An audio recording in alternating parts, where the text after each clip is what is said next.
Hey, welcome to the Pharmacy Residency Podcast, a member of the Pharmacy Podcast Network. Still helping with those letters of intent within 24 hours if you are applying. And again, I know that the deadlines go all the way up to, I think, January 6th. So if you need that help, please let me know by signing up for the course and then just emailing me your documents, the LOI, the CV, and the website link to the site that you want.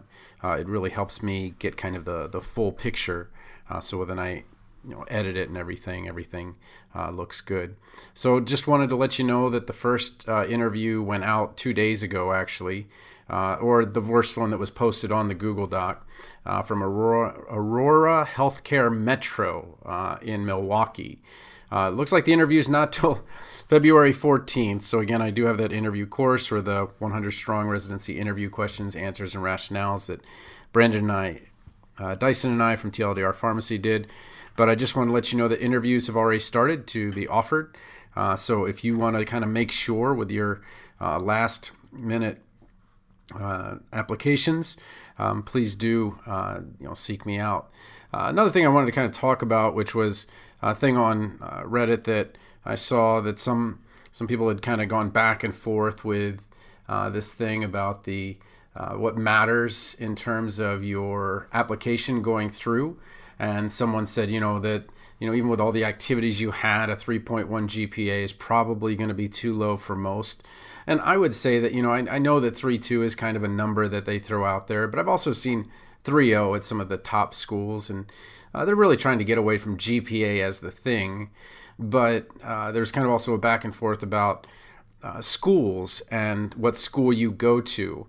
And really what you want to do is look at that ASHP match stats and see where you're at and kind of get a feeling for how many other students are going to be applying, because you really have to just kind of be in there, because there's some schools that only send 3, 4, 5 students to residency out of maybe 20 or 30 or something like that.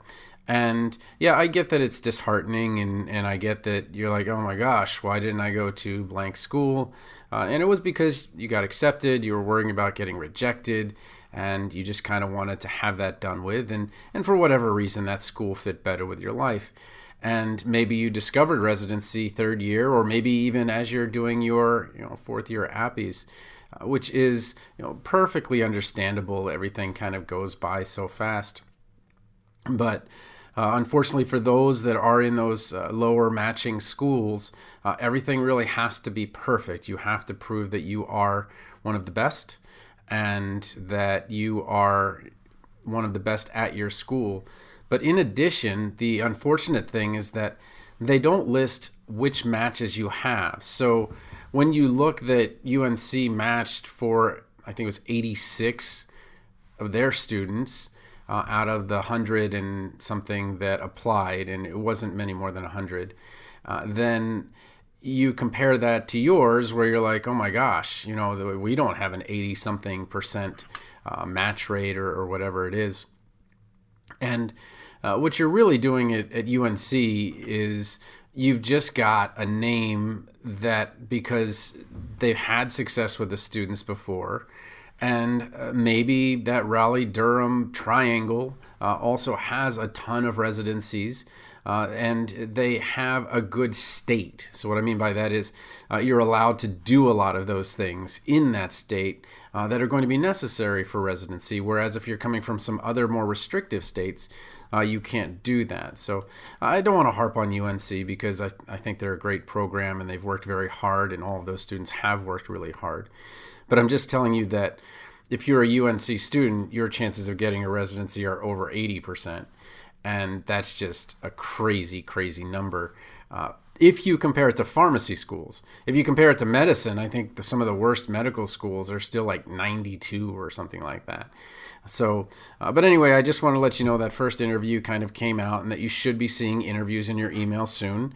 And if you're not, again, maybe kind of start thinking about what are the things that you could do to apply to a couple more programs.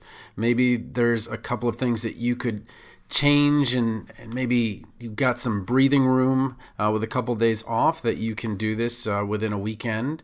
So again, I feel like it's almost a test of your endurance.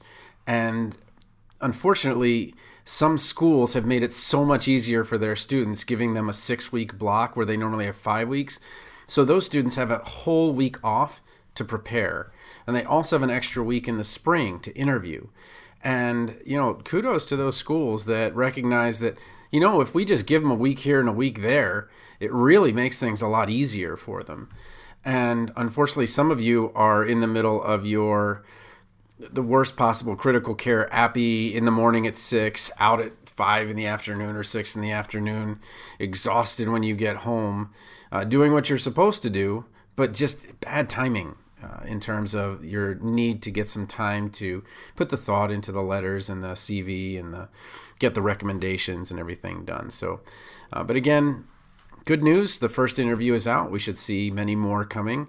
And again, if you were working with me, email me and let me know that you got an interview so I can kind of give you some quick tips on what to do as soon as you start. And I'll be making a book available that kind of gives you the what do I do with the interview. But one thing I will tell you is don't call back right away unless you're ready to answer questions, because there's also something called the flash interview where you email them back and say, yes, I would like to accept the interview, and they call you 5 minutes later and like, here we go. You're like, no, you've got to be kidding. It's like, no, this is the interview. And what they're doing is they're trying to assess your ability to work under pressure, under stress. And yeah, maybe it's a little bit sneaky and something like that. But again, I just know that the flash interview has happened for a number of people. And it's something that you want to be prepared for. So got questions, TonyThePharmacist@gmail.com. Happy to help you guys out.